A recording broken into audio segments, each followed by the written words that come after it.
There is a movie that just won the Oscar for Best Picture that has 5 of the most important red flags to watch out for in dating. And even though this story is pretty crazy, it actually perfectly shows how we can blind ourselves in relationships and get swept up in the fantasy we hope for instead of the reality that is right in front of us. The movie is Anora, the story of a woman living in the Bronx who works at a strip club where she meets Vanya, the young wealthy son of a Russian oligarch who enjoys an extravagant and lavish lifestyle beyond what Anora or any normal person can possibly imagine. We're talking private jet wealth. We're talking multiple mansions in different countries wealth. We're talking solving getting bored of the color of your yacht by buying a bigger one just for the hell of it wealth. We're talking the kind of wealth that allows you to subscribe to your favorite YouTuber.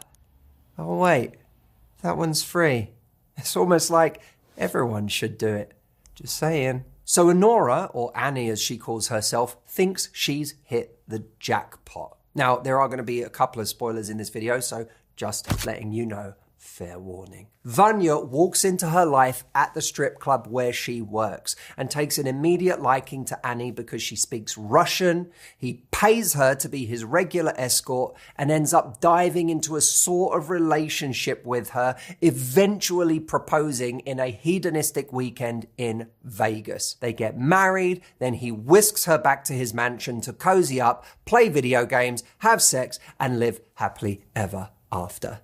For about 2 weeks. So, I want to dive a little deeper and look at what are the biggest red flags in those first few weeks of the relationship between Annie and Vanya that tell us they are headed for disaster. Now, these red flags might seem obvious from a moviegoer's perspective, and it's really easy to watch a film like this and go, oh my God, I can't believe she didn't see that coming.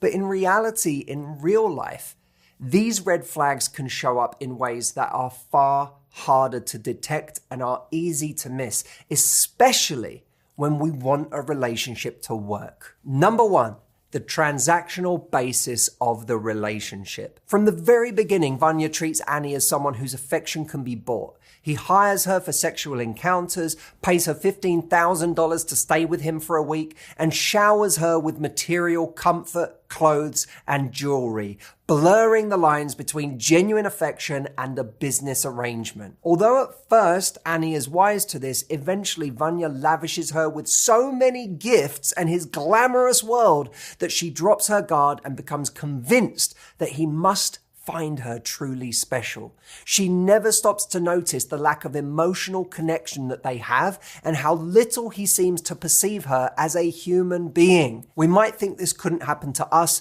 but it is surprisingly easy to be dazzled and confuse someone lavishing us with attention or material affection and see it as a sign of their real feelings towards us. At the very least, it's easy to be blinded by it when someone lives a great lifestyle that we suddenly get to be a part of. We have to remember that just because someone takes us to a nice restaurant on a date, it reveals nothing about their deeper character. Character can only be revealed over time. The second red flag in Anora is the one-sided emotional dynamic. For Vanya, Annie is a source of comfort, companionship, and sexual excitement, but he never reciprocates by trying to be the same for her. He never shows any real curiosity in trying to get to know her. She is simply there for his entertainment, as his toy, and when he is bored, he just shuts her out and plays video games while she cuddles up at his side. He never asks her what she likes and has no genuine interest in her as a person. There is no real emotional investment on his end. So basically, she is just along for the ride in whatever his whims dictate. This even happens in the bedroom. He never once asks her what might be pleasurable for her. And it's only when she has a single small moment where she suggests that she might like to have sex in a different way that a confused Vanya even considers her enjoyment. She is more of a passive presence rather than an equal partner in the relationship. And as we already know, the only relationships that work are relationships of equals. You might look back on a relationship or a friendship that you loved and realize, wow, they never showed any real concern for my needs or put me first even once. As you're listening to this, I want you to consider for a moment if there is a relationship or a friendship in your life where it only works when you're meeting their needs, and that there is a problem anytime you even have needs. The third red flag in Anora is the impulsive marriage proposal.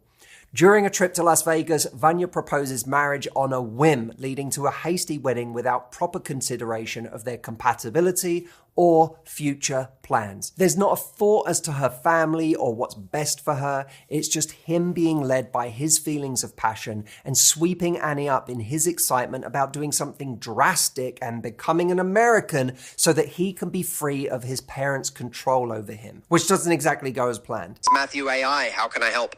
Matthew AI, what should you do if someone impulsively proposes to you within 2 weeks of dating them? It's definitely something to pause and reflect on. A proposal within 2 weeks can feel flattering, but it's also a sign that the person might be moving too quickly without truly knowing you. Building a relationship takes time to understand each other's values, goals, and how you handle life together. A proposal this early could suggest they're more caught up in the idea of love or the excitement of the moment rather than genuinely connecting with you on a deeper level. Okay, we don't have enough time for Matthew AI's entire answer, which I'm sure would be brilliant. You can go and ask the entire question, or any question you like, by going to askmh.com. And if you've never used it before, you can ask free questions. So go try it out. If you're wondering if something is a red flag, why not go ask Matthew AI? Now, this being a red flag may seem obvious, but big gestures feel so romantic and special when we're lost in the moment. But they're just as often a sign that someone isn't taking our own needs, best interests, or a pace that works for us into account. It's also a sign that they're not actually serious about a real relationship, because anyone who's serious and mature in their approach to relationships is looking for real compatibility, something that cannot be known within 2 weeks. The fourth red flag in Anora, the lack of personal responsibility.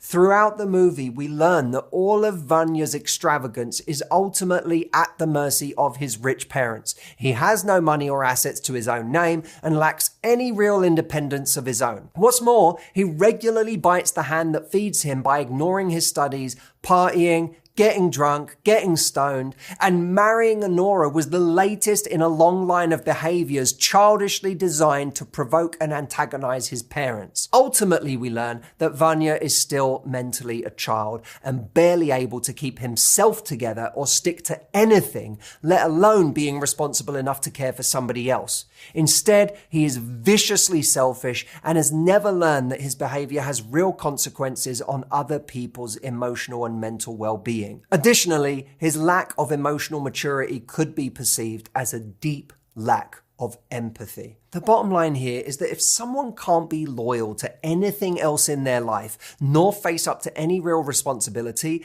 it makes absolutely no sense to believe that they'll have the discipline or the emotional maturity to make a relationship with us work. The fifth red flag is abandonment in a crisis. When Vanya's parents send their hired muscle to come and get the marriage annulled, they barge into the house and Vanya immediately runs away. He takes off and sprints out the door at the first opportunity, leaving Annie to deal with the consequences alone. This is classic abandonment in a crisis, and it's what happens when you're with a person who is all smiles and fun when everything is going their way, but who immediately reverts to self-preservation when a problem occurs and has no regard for including you in the rescue plan. The relationship for Vanya was always about him and his comfort, not about building something and being a team together. But of course, she didn't realize that until it was too late. And look, it's not her fault. What's very clear throughout the movie is that Annie has not had an easy go of it in life. She is a 19-year-old exotic dancer with no support from family around her. And in the end, her breakdown exhibits such a deep sadness that transcends her situation with Vanya and what she feels she has lost. She had the fleeting feeling of getting a lifeline, a relationship that would pull her out of the tough and cruel world she comes from.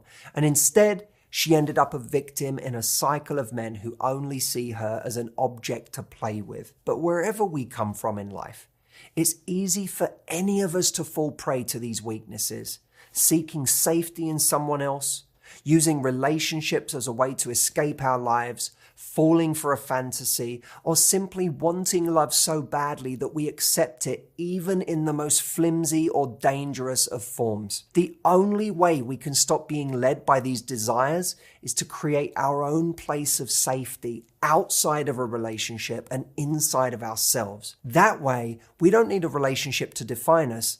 We can accurately assess the right relationship as an opportunity to come together with an equal where we can mutually fulfill each other's needs. Now, if you know that you've been attracted to red flags or actively ignored them repeatedly in your relationships in the past, and you want to learn how to create this place of safety I'm talking about inside yourself, this is the core work that I'm doing with people over 2 days in October at my retreat. I will be sharing my tools for handling challenging emotions, building a better relationship with ourselves, and overcoming self-sabotaging patterns. Until March 28th, we have significantly discounted early bird tickets. After that, prices go up. So now is your chance to grab them. The link is mhretreat.com. I'm so excited to see you there because I know that once you have these tools, you're going to be using them for the rest of your life. So there you have it, the 5 red flags from the movie Anora. Which one of them have you experienced in some form before? Let me know in the comments. I can't wait to read them.